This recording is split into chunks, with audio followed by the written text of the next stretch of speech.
ಕರಕಲ. ನಮಸ್ಕಾರ. ಹರೇ ಕೃಷ್ಣ. ಹರೇ ಕೃಷ್ಣ. ಇವಾಗ ನಾವು ಚಾಪ್ಟರ್ 7 ಮಾಡ್ತಾ ಇದ್ದೀವಿ. ಅದ್ರ ಆಕ್ರೋನಿಮ್ ಬಂದು ಹೆಡ್. ಅದರಲ್ಲಿ ಹೆಚ್ಚು ಹಿಯರಿಂಗ್ ಆಗಿದೆ.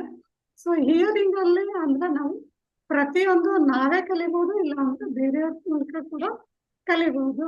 ಹಾಗಾಗಿ ಈ ಸ್ಪಿರಿಚುವಲ್ ಅಂತ ಬಂದಾಗ ಆರೋಹಣ ಪಂಥ, ಅವರೋಹಣ ಪಂಥ. ಆರೋಹಣ ನಾವೇ ಕಲಿಯುವಂತ ಪ್ರೋಸೆಸ್, ಅವರೋಹಣ ಬೇರೆಯವರಿಂದ ಕಲಿಯುವಂಥದ್ದು. ಸ್ಪಿರಿಚುವಲ್ ಅಂತ ಬಂದಾಗ ಅವರೋಹಣ ಪಂಥನ ನಾವು ಚೂಸ್ ಮಾಡಿದ್ರೆ ಬೆಟರ್ ಅಂತ ಭಗವದ್ಗೀತೆಯಲ್ಲಿ ಹೇಳಿದ್ರು. ಕೃಷ್ಣ ಕರೆಕ್ಟ್. ಹೇಳ್ತಾರೆ. ಇವಾಗ ಹೌದು. ನೆಕ್ಸ್ಟ್ ಈ ಇ ಇ ಅಂದ್ರೆ ಎವ್ರಿವೇರ್. ಇ ಅಂದ್ರೆ ಎವ್ರಿವೇರ್. ಏನು ಎವ್ರಿವೇರ್ ಅಲ್ಲಿ ಏನಂದ್ರೆ ಏನ್ ಹೇಳಿದ ಕೃಷ್ಣ? ಕೇಳಬೇಕು ಅಲ್ವಾ? ಕೇಳಿಸ್ಕೊಂಡು ಕಲಿಬೇಕು. ಅಂದ್ರೆ ಭಗವಂತನ ಬಗ್ಗೆ ಕೇಳಬೇಕು. ಆಥರೈಸ್ಡ್ ಸೋರ್ಸಸ್ ಇಂದ ಕೇಳಬೇಕು. ಅಂದ್ರೆ ಕೃಷ್ಣ ಏನ್ ಹೇಳ್ತಾನೆ, ನಾನು ಈ ಜ್ಞಾನವನ್ನ ಹೇಳೋದು, ಇದರಿಂದ ನಿನಗೆ ಇಲ್ಲಿಯ ವಿಷಯಗಳು ಗೊತ್ತಾಗುತ್ತೆ, ಆಧ್ಯಾತ್ಮಿಕ ವಿಷಯ, ಭೌತಿಕ ವಿಷಯಗಳು ಗೊತ್ತಾಗುತ್ತೆ, ಆಧ್ಯಾತ್ಮಿಕ ವಿಷಯಗಳು ಗೊತ್ತಾಗುತ್ತೆ, ಅದ್ರ ಕನೆಕ್ಷನ್ ಗೊತ್ತಾಗುತ್ತೆ ನಿನಗೆ ಅರ್ಜುನ ಅಂತ ಹೇಳಿರ್ತಾರೆ. ಓಕೆ, ಮುಂಚೆನೆ ಏನು ಆ ಎಷ್ಟು ಜನ ಕೇಳ್ತಾರಲ್ವಾ, ಆ ಭಗವಂತನ ತೋರ್ಸಕ್ಕಾಗತ್ತಾ? Can you show me God ಅನ್ನೋದು ಒಂದು ಕಾಮನ್ ವಿಷಯ. ಎಲ್ಲರೂ ಹೇಳ್ತಾರೆ ಅಲ್ವಾ? ಲೈಕ್ ಜನರಲಿ ಕೇಳ್ತಾರೆ.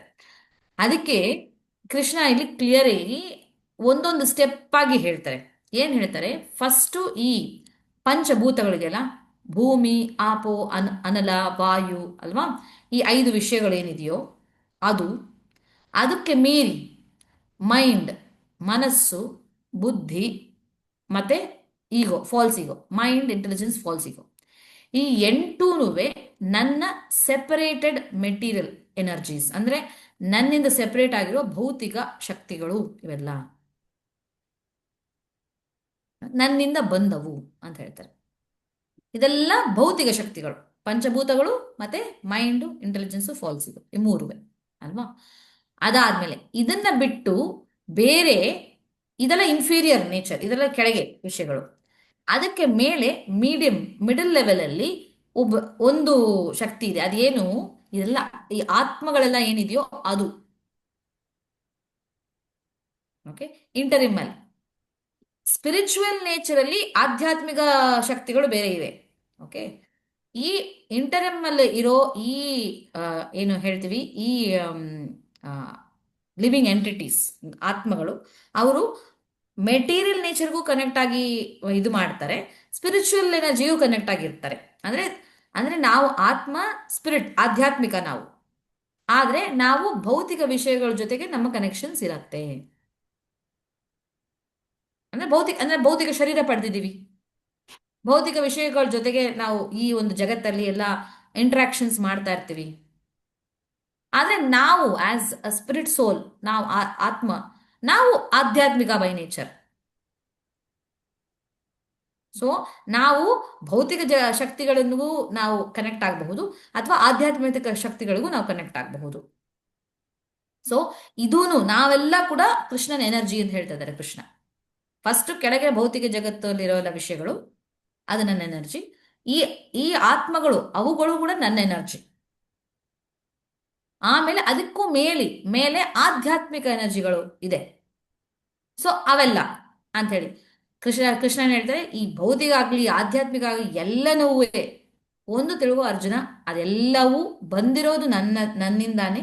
ಎಲ್ಲ ಕೊನೆಗೆ ಬಂದು ಸೇರೋದು ನನ್ನಿಂದಾನೆ, ನನ್ನ ಹತ್ರನೇ ಬಂದು ಸೇರುತ್ತೆ.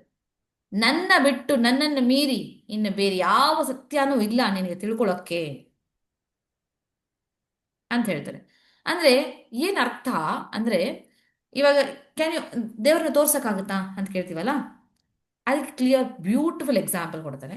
ಒಂದು ಪರ್ಲ್ ನೆಕ್ಲೆಸ್ ಇದೆ, ಪರ್ಲ್ಸ್ ಇದೆ, ಅದರಲ್ಲಿ ಪರ್ಲ್ಸ್ ಇರೋವಾಗ ಏನ್ ಕಾಣಿಸುತ್ತೆ ನಮ್ಗೆ? ಸ್ವಲ್ಪ ಮಾತ್ರ ಪರ್ಲ್ಸ್ ಕಾಣಿಸುತ್ತೆ. ಅದ್ರೊಳಗಿರೋ ದಾರ ಕಾಣಿಸುತ್ತಾ? ಗ್ಯಾಪ್ ಇಲ್ಲ ದಾರ ಇಲ್ದೆ, ಅಂದ್ರೆ ಗ್ಯಾಪ್ ಇದ್ರೆ ಕಾಣುತ್ತೆ. ದಾರ ಇಲ್ದೆ, ಪರ್ಲ್ ನೆಕ್ಲೆಸ್ ಆಗಿರುತ್ತಾ? ಇಲ್ಲ. ಇರೋದಿಲ್ಲ. ಆದ್ರೆ ಸೊ ಆ ದಾರ, ಆ ಪರ್ಲ್ಸ್ ಎಲ್ಲ ನೆಕ್ಲೆಸ್ ಆಗಿ ನಿಲ್ಲೋದಕ್ಕೆ ಕಾರಣ ಯಾರು? ಆ ದಾರ. ಆ ಕೃಷ್ಣ ಹೇಳ್ತಾರೆ, ಆ ದಾರದ ತರ ನಾನು. ಈ ಎಲ್ಲ ಜಗತ್ತಲ್ಲಿ ಎಷ್ಟು ಕಾಂಪ್ಲೆಕ್ಸ್ ಅರೇಂಜ್ಮೆಂಟ್ಸ್ ಎಲ್ಲ ಇದೆಯಲ್ಲ, ಈ ಎಲ್ಲ ಅರೇಂಜ್ಮೆಂಟ್ಸ್ ಹೆಂಗೆ ಒಂದು ಪರ್ಲ್ಸ್ ಅರೇಂಜ್ಮೆಂಟ್ ಆಗಿದೆಯೋ ಹಾಗೆ ಈ ಜಗತ್ತಲ್ಲಿ ಎಲ್ಲ ಅರೇಂಜ್ಮೆಂಟ್ಸ್ ಆಗಿದೆಯಲ್ಲ, ಆ ಎಲ್ಲ ಅರೇಂಜ್ಮೆಂಟ್ ಹಿಂದೆ ಇರೋ ಆ ದಾರ ನಾನು. ಐ ಆಮ್ ಇನ್ವಿಸಿಬಲ್, ಬಟ್ ನಾನೇ ಬೇಸ್ ಅದಕ್ಕೆ. ಆ ಅರೇಂಜ್ಮೆಂಟ್ಗೆ ಕಾರಣ ನಾನು, ಅರೇಂಜ್ಮೆಂಟ್ ಹಾಗೆ ನಿಲ್ಲೋದಕ್ಕೂ ಕಾರಣ ನಾನು, ಆದ್ರೆ ನಾನು invisible. As pearls are strong on a necklace ಅಂತ ಕ್ಲಿಯರ್ ಆಗಿ ಕೃಷ್ಣ ಹೇಳ್ತಾರೆ. Pearls are strong on a thread ಅಂತ ಹೇಳ್ತಾರೆ. ಎವ್ರಿಥಿಂಗ್ ರೆಸ್ಟ್ ಅಪಾನ್ ಮೀ, ಎಲ್ಲ ನನ್ನ ಮೇಲೆ ನಿಂತಿದೆ, ಆದ್ರೆ ನಾನು ಇನ್ವಿಸಿಬಲ್, ಯಾರಿಗೂ ಕಾಣಿಸೋದಿಲ್ಲ. ಓಕೆ, ಅದರಿಂದಾನೇ ನನ್ನನ್ನ ಮೀರಿ ನಿನಗೆ ಬೇರೆ ಯಾವ ಸತ್ಯ ಇಲ್ಲ ಅರ್ಜುನ ನಿನಗೆ ತಿಳ್ಕೊಳಕ್ಕೆ. ಅದನ್ನ ಇನ್ನೂ ಕ್ಲಿಯರ್ ಆಗಿ ಎಕ್ಸ್ಪ್ಲೇನ್ ಮಾಡ್ತಾರೆ. ಹೆಂಗೆ ಅಂದ್ರೆ, ನಾನು ನೀರಿನಲ್ಲಿರುವ ಟೇಸ್ಟ್. ನೀರ್ದೇನಿದೆ ಟೇಸ್ಟ್? ಬಟ್ ಅದೇನೋ ಒಂದಿದೆ ಅಲ್ವಾ? ಅದೇ ಸೂರ್ಯ ಚಂದ್ರಲ್ಲಿ ಬೆಳಕು, ಆದ್ರೂ ನಾನು. ಆಮೇಲೆ ವೇದ ಮಂತ್ರಗಳಲ್ಲಿ ಓಂ ಅನ್ನೋದು ನಾನು. ಓಂ ಇಲ್ಲದೆ ವೇದ ಮಂತ್ರಗಳೇ ಇಲ್ಲ. There is no point. ಅದೇ ತರ ಒಂದು ಮನುಷ್ಯನಲ್ಲಿ ಆ ಪೌರುಷ ಇದೆಯಲ್ಲ, ಎಬಿಲಿಟಿ. ಪೌರುಷ ಅಂದ್ರೆ ಜಸ್ಟ್ ಇದು ಮ್ಯಾನ್ಲಿನೆಸ್ ಅಲ್ಲ, ಏನೇ ಒಂದು ಎಬಿಲಿಟಿ ಇರಬಹುದು. ಒಂದು ಸಿಂಗಿಂಗ್ ಎಬಿಲಿಟಿ ಇರ್ಬೋದು, ಒಂದು ಡ್ರಾಯಿಂಗ್ ಎಬಿಲಿಟಿ ಇರ್ಬೋದು, ಒಂದು ವೇಟ್ ಲಿಫ್ಟಿಂಗ್ ಎಬಿಲಿಟಿ ಇರ್ಬೋದು, ಫೈಟಿಂಗ್ ಎಬಿಲಿಟಿ, ಏನೇ ಒಂದು. I am the ability in man ಅಂತಾರೆ ಕೃಷ್ಣ. ಎಬಿಲಿಟಿನ ನೋಡಕ್ಕಾಗತ್ತಾ? ಎಬಿಲಿಟಿ ಇದ್ರೆ ನಾವೇನಾದ್ರೂ ಮಾಡಕ್ಕಾಗತ್ತಾ? ಎಬಿಲಿಟಿ ಇಲ್ದೆ ಅಲ್ಲ, ಎಬಿಲಿಟಿ ಇದ್ರೆ ಇಲ್ದೆ ಎಬಿಲಿಟಿ ಇಲ್ದೆ ಏನಾದ್ರೂ ಮಾಡಕ್ಕಾಗತ್ತಾ? ಇಲ್ಲ. ಅದೇ ಎಬಿಲಿಟಿ ಕಾಣೋದಿಲ್ಲ. ಅದೇ ತರ ನೀರಿನಲ್ಲಿ ಏನ್ ಟೇಸ್ಟ್ ಅಂತ ಏನು ಕಾಣೋದಿಲ್ಲ, ಬಟ್ ಅದೇನೋ ಇದೆ. ಅದು ಇಲ್ದೆ ಅದೆಲ್ದೆ ನೀರ್ ಇರಕ್ಕಾಗಲ್ಲ ಅಲ್ವಾ? ಆ ಥರ ಇನ್ವಿಸಿಬಲ್ ಆದ ವಿಷಯಗಳು, ಬಟ್ ಅದೇ ಬೇಸಿಸ್. ಆ ಥರ ನಾನು ಅಂತ ಈ ಥರ ಎಕ್ಸಾಂಪಲ್ ಕೊಡ್ತಾರೆ ಕೃಷ್ಣ. ಆಯ್ತಾ? ಆಮೇಲೆ ನಾನು ಈ ಈ ಭೂಮಿಯಲ್ಲಿರೋ ಫ್ರಾಗ್ರೆನ್ಸ್, ಒರಿಜಿನಲ್ ಆ ಸ್ಮೆಲ್ ನಾನು. ಬೆಂಕಿಯಲ್ಲಿರೋ ಆ ಬಿಸಿತನ ಇದೆಯಾ, ಅದು ನಾನು. ಜೀವಿಗಳಲ್ಲಿರುವ ಜೀವ ನಾನು. ಜೀವಿಗಳು ಇದೀವಲ್ಲ, ನಾವೆಲ್ಲ ಜೀವಿಗಳು. ನಮ್ಮ ಜೀವ, ಲೈಫ್ ಅದು ನಾನು. ಈ ತಪಸ್ವಿಗಳು ಮಾಡ್ತಾರಲ್ಲ ತಪಸ್ಸು, ಆ ತಪಸ್ಸು ನಾನು. ಏನು ನಾನು ಈ ಎಲ್ಲ ಜಗತ್ತುಗಳಿಗೂ ಒರಿಜಿನಲ್ ಆ ಏನು ಅದು ಹುಟ್ಟೋದಿಕ್ಕೆ ಏನ್ ಸೀಡ್ ಬೇಕಾಗಿದೆಯೋ ಆ ಸೀಡ್ ನಾನು. ಇಂಟೆಲಿಜೆಂಟ್ ಪೀಪಲ್ ಅಲ್ಲಿರೋ ಇಂಟೆಲಿಜೆನ್ಸ್ ನಾನು. ಪವರ್ಫುಲ್ ಪೀಪಲ್ ಅಲ್ಲಿರೋ ಪವರ್ ನಾನು. ಸ್ಟ್ರಾಂಗ್ ಆಗಿರೋ ಜನರಲ್ಲಿ ಆ ಸ್ಟ್ರೆಂತ್ ನಾನು. ಆಮೇಲೆ ಧರ್ಮ ಸಮ್ಮತವಾದ ಕಾಮವು ನಾನು. Okay, weakness strength is you. Weakness absence of strength is called weakness ಅಷ್ಟೇ ಅಲ್ಲ. ವೀಕ್ನೆಸ್ ಅನ್ನೋದಕ್ಕೆ ಏನು ಎಕ್ಸಿಸ್ಟೆನ್ಸ್ ಏನು ಇಲ್ವೇ ಇಲ್ವಲ್ಲ. Absence of light is darkness ಅಷ್ಟೇ. ಸೊ ಅಲ್ಲಿ ನಾನು ಇರಲ್ಲ ಅಂತಾನ, ಅಲ್ಲಿ ಕೃಷ್ಣ ಇಲ್ಲ ಅಂತಾನ. ಎಲ್ಲನೂ ಬರ್ತಾನೆ. ಅವನು ಇಲ್ಲದೆ ಇರುವಾಗ ಅದು ಹೌದು ಇಲ್ಲ ಅಲ್ಲಿ.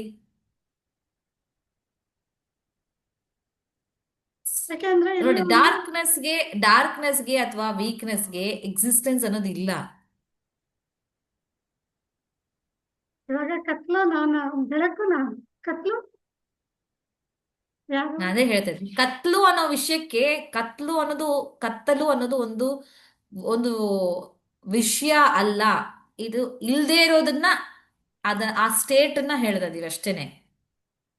It is not a thing to, it is not something to, ಇದಿಲ್ದೇ ಇದ್ರೆ ಅದು ಅಂತ ಅಷ್ಟೇ.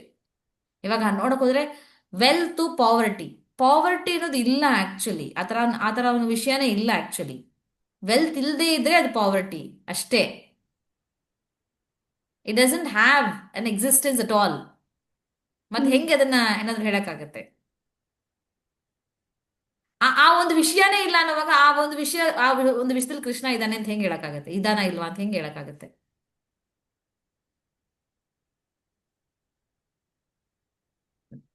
ಸಿ, ಇಟ್ ಡಸ್ ಒಳ್ಳೇದು ನಾಟ್ ಹ್ಯಾವ್ ನಾನು ಅಂದ್ರೆ ಎಕ್ಸಿಸ್ಟೆನ್ಸ್ ಅಟ್ ಕೆಟ್ಟದ್ದು ಆಲ್. ನಾನೇ ತಾನೆ.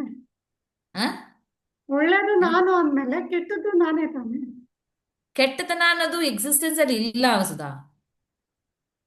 ಒಳ್ಳೆತನ ಇಲ್ಲದೆ ಇರೋದನ್ನ ಕೆಟ್ಟದ್ದು ಅಂತಾರೆ ಅಂತೀವಿ ಅಷ್ಟೇನೆ. ಹಾಗಾದ್ರೆ ನೀವ್ ಹೇಳೋದು like ಅರ್ಜುನ ಒಳ್ಳೆ ಕೆಲಸಗಳನ್ನ ಮಾಡಿದ, ದುರ್ಯೋಧನ ಕೆಟ್ಟ ಕೆಲಸಗಳನ್ನು ಮಾಡೋದು. ಕೆಟ್ಟದ್ದು ಅಂದ್ರೆ ಧರ್ಮಯುತವಲ್ಲದೆ ಇರುವಂತಹ ಕೆಲಸಗಳು. ಅದೇನೆ, ಧರ್ಮಸಮ್ಮತವಾಗಿ ಮಾಡೋದು, ಧರ್ಮಸಮ್ಮತ ಇಲ್ದೇ ಇರೋದು ಮಾಡೋದು ಅಷ್ಟೇನೆ. ಅದ ಆ ಧರ್ಮ ಅನ್ನೋದು ಒಂದು ಇಟ್ ಎಕ್ಸಿಸ್ಟ್ಸ್. ನೀವು ಆ, ಏನ್ ಹೇಳ್ತೀವಿ, ಅದು ಇಲ್ದೇ ಇರೋದನ್ನ ಇಟ್ ಡಸಂಟ್ ಎಕ್ಸಿಸ್ಟ್ ಅಂತ ಹೆಂಗ್ ಹೇಳ್ತೀರಾ? ಅಂದ್ರೆ ಇಟ್ ಡಸಂಟ್ ಎಕ್ಸಿಸ್ಟ್ ಓನ್ಲಿ. ಅದನ್ನ ಕೃಷ್ಣ ಇದನ್ನ ಇಲ್ವಾ ಹೆಂಗ್ ಹೇಳ್ತೀರಾ ಅದ್ರಲ್ಲಿ? ಅದಕ್ಕೆ ಎಕ್ಸಿಸ್ಟೆನ್ಸ್ ಇಲ್ಲ. ಹ್ಮ್ ಆದ್ರೆ ಅದು ಇದೆ, ಲೈಫ್ ಅಲ್ಲಿ ಒಂದು ಒಳ್ಳೇದು ಇದೆ, ಕೆಟ್ಟದ್ದು ಇದೆ. ಆ ಕೆಟ್ಟದ್ದು ಇಟ್ ಎಕ್ಸಿಸ್ಟ್. ಒಳ್ಳೇದಲ್ದಿರೋದು, ಸಿ ಹಾ, ದಟ್ಸ್ ಅಗೇನ್ ಫಿಲಾಸಫಿಕಲ್. ಇವಾಗ ಏನ್ ಅದ್ ಮತ್ತೆ ಹೇಳಕ್ ಹೋದ್ರೆ ನಾನು ಅದನ್ನ ನಾನು ಹೇಳಿದ್ ನನ್ನ ಪ್ರಕಾರ ನಾನು ಇಷ್ಟೇ ಹೇಳ್ತೀನಿ. ಡಾರ್ಕ್ನೆಸ್ ಅನ್ನೋದಕ್ಕೆ ಎಕ್ಸಿಸ್ಟೆನ್ಸ್ ಇಲ್ಲ. ನನಗೆ ಗೊತ್ತಿರೋ ಲೆವೆಲ್ ವರೆಗೂ ನಾ ಹೇಳ್ತಾ ಇದ್ದೀನಿ. ಒಂದು ವಿಷಯ ಅನ್ನೋದು ಎಕ್ಸಿಸ್ಟ್ ಇಲ್ಲ, ಮತ್ತೆ ಅದರಲ್ಲಿ ಕೃಷ್ಣ ಇದಾನ ಇಲ್ವಾ ಹೇಗೆ ಹೇಳೋಕ್ಕಾಗತ್ತೆ? ಹೌದು. ಅದು ನನ್ನ ಆನ್ಸರ್. ಓಕೆ. ಸೊ ಆಮೇಲೆ ಹಾ, ಎಲ್ಲ ಎಲ್ಲ ತರದ ಗುಣಗಳು ಏನಿದೆಯಲ್ಲ, ಸತ್ವಗುಣ, ರಜೋಗುಣ, ತಮೋಗುಣ, ಈ ಎಲ್ಲ ಗುಣಗಳು ಅದೆಲ್ಲವೂ ನನ್ನಿಂದನೇ ಬಂದಿದೆ. ಎಲ್ಲವೂ ಒಂದು ಥರದಲ್ಲಿ ನೋಡಿದ್ರೆ ಎಲ್ಲವೂ ನಾನೇ. ಆದ್ರೆ ನಾನು ಇಂಡಿಪೆಂಡೆಂಟ್.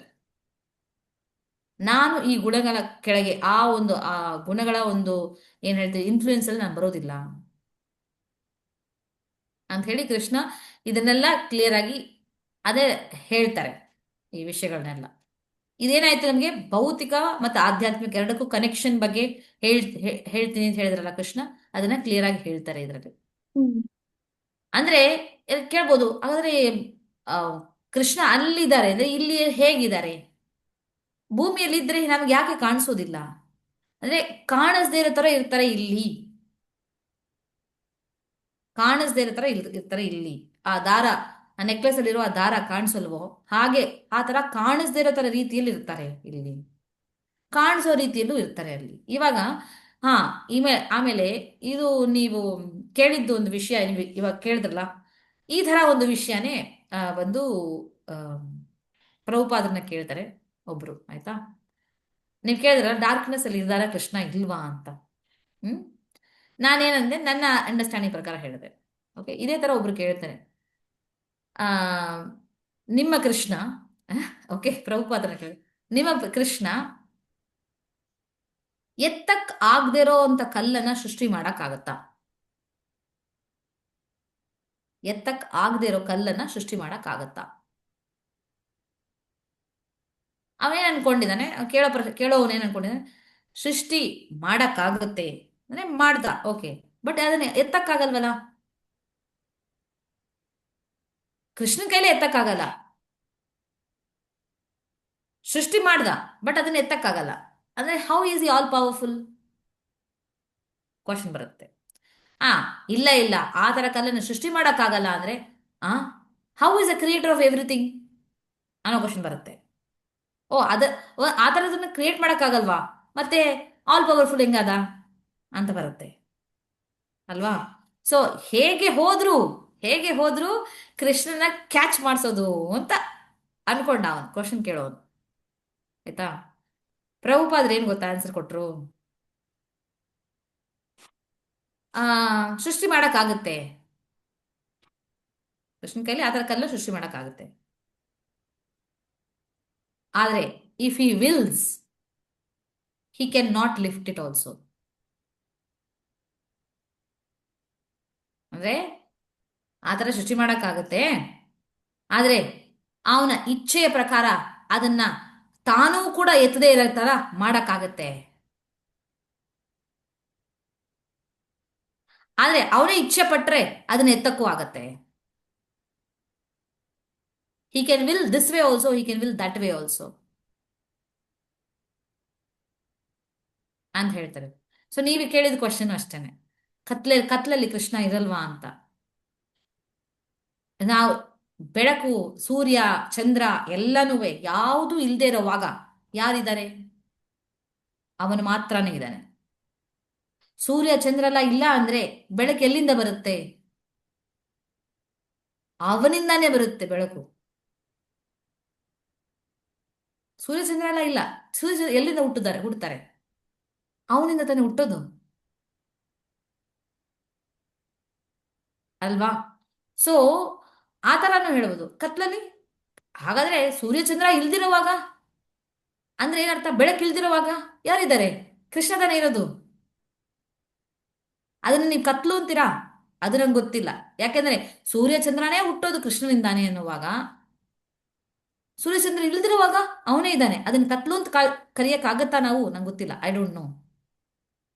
ಸೊ ಅದನ್ನ ಕತ್ಲು ಅಂತ ನೀವು ಕರೆದ್ರೆ, ಸೂರ್ಯಚಂದ್ರ ಇಲ್ದಿರುವಾಗ ಅದನ್ನ ಕತ್ಲು ಅಂತ ಕರೆದ್ರೆ ಆ ಟೈಮಲ್ಲೂ ಇದ್ದಾನೆ ಅವನು ಅಂದಾಗ, ಆಗ ಆ ಲೆಕ್ಕದ ಪ್ರಕಾರ ಕತ್ತಲ್ಲೂ ಕೃಷ್ಣ ಇದ್ದಾನೆ.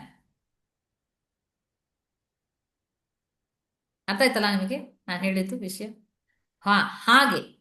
ಸೊ ದ್ಯಾಟ್ ಈಸ್ ಕತ್ಲು ಅನ್ನೋದು ಬೆಳಕು ಇಲ್ದಿರೋ ಒಂದು ವಿಷಯನ ಕತ್ಲು ಅಂತೀವಿ ಅಷ್ಟೇ, right? So this is how. ಇದನ್ನ ರಿಸರ್ಚ್ ಪ್ರಕಾರ ಕೃಷ್ಣ ರಿಸರ್ಚ್ ತರ ಹೇಳ್ತಾರೆ. ಹೇಗೆ? ಈಸ್ ಎವ್ರಿವೇರ್ ಅಲ್ವಾ? ಸೊ ಅದರ ಇಂಪಾರ್ಟೆಂಟ್ ಶ್ಲೋಕ ನಾವು ಇವಾಗ ಶ್ಲೋಕ ನಂಬರ್ 8. ಇದರಲ್ಲಿ ಕೃಷ್ಣ ಅದೇ ಹೇಳ್ತಾರಲ್ವಾ, ನೀರಿನಲ್ಲಿರೋ ಟೇಸ್ಟ್ ನಾನು,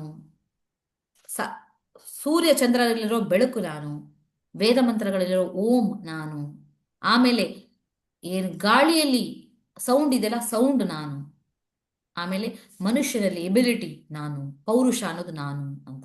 ಓಕೆ, ಅದನ್ನ ರಿಸೈಟ್ ಮಾಡೋಣ. ರಸೋಹಂ ಅಪ್ಸು ಸೋಹಂ ಅಪ್ಸು ಕೌಂತೇಯ ಕೌಂತೇಯ ಪ್ರಭಾಸ್ಮಿ ಪ್ರಭಾಸ್ಮಿ ಶಶಿ ಸೂರ್ಯಯೋಃ ಶಶಿ ಸೂರ್ಯಯೋ ಪ್ರಣವಃ ಸರ್ವ ಪ್ರಣವಃ ಸರ್ವ ವೇದೇಷು ವೇದೇಷು ಶಬ್ದಂ ಖೇ ಶಬ್ದಂ ಕೆ ಪೌರುಷಂ ನೃಷು ಪೌರುಷಂ ಋಷು ರಸೋಹಂ ಅಪ್ಸು ಕೌಂತೇಯ ರಸೋಹಂ ಅಪ್ಸು ಕೌಂತೇಯ ಪ್ರಭಾಸ್ಮಿ ಶಶಿ ಸೂರ್ಯಯೋಃ ಪ್ರಭಾಸ್ಮಿ ಶಶಿ ಸೂರ್ಯಯೋ ಪ್ರಣವಃ ಸರ್ವ ವೇದೇಷು ಪ್ರಣವ ಸರ್ವ ವೇದೇಷು ಶಬ್ದಂ ಖೇ ಪೌರುಷಂ ನೃಷು. ಶಬ್ದಂ ಕೆ ಪೌರುಷಂ ಋಷು. ಓಕೆ, ಅಂದ್ರೆ ಅಪ್ಸು ಅಂದ್ರೆ ನೀರು, ನೀರಲ್ಲಿರೋ ರಸ. ಪ್ರಭಾ ಅಂದ್ರೆ ಬೆಳಕು, ಶಶಿ ಅಂದ್ರೆ ಮೂನ್ ಸೂರ್ಯ, ಸೂರ್ಯ ಚಂದ್ರಲ್ಲಿರೋ ಪ್ರಭಾ ಬೆಳಕು ನಾನು. ಪ್ರಣವ ಅಂದ್ರೆ ಓಂಕಾರ, ವೇದದಲ್ಲಿರೋ ಸರ್ವ ವೇದೇಶು ಪ್ರಣವದಲ್ಲಿರೋ ಓಂಕಾರ, ಪ್ರಣವ ಓಂಕಾರ ನಾನು. ಶಬ್ದ ಸೌಂಡ್ ನಾನು. ಪೌರುಷ ಅಂದ್ರೆ ಎಬಿಲಿಟಿ ನಾನು ಅಂತ ಹೇಳಿ ಕೃಷ್ಣ. ಆಕ್ಚುಲಿ ಇವಾಗ ಡಿಸ್ಕಸ್ ಮಾಡಿರೋ ಎಲ್ಲಾ ಈ ಒಂದು ಪಾರ್ಟ್ ಅಲ್ಲಿರೋ ಎಲ್ಲಾ ಶ್ಲೋಕಗಳು ತುಂಬಾ ಮುಖ್ಯವಾದ ಶ್ಲೋಕಗಳು.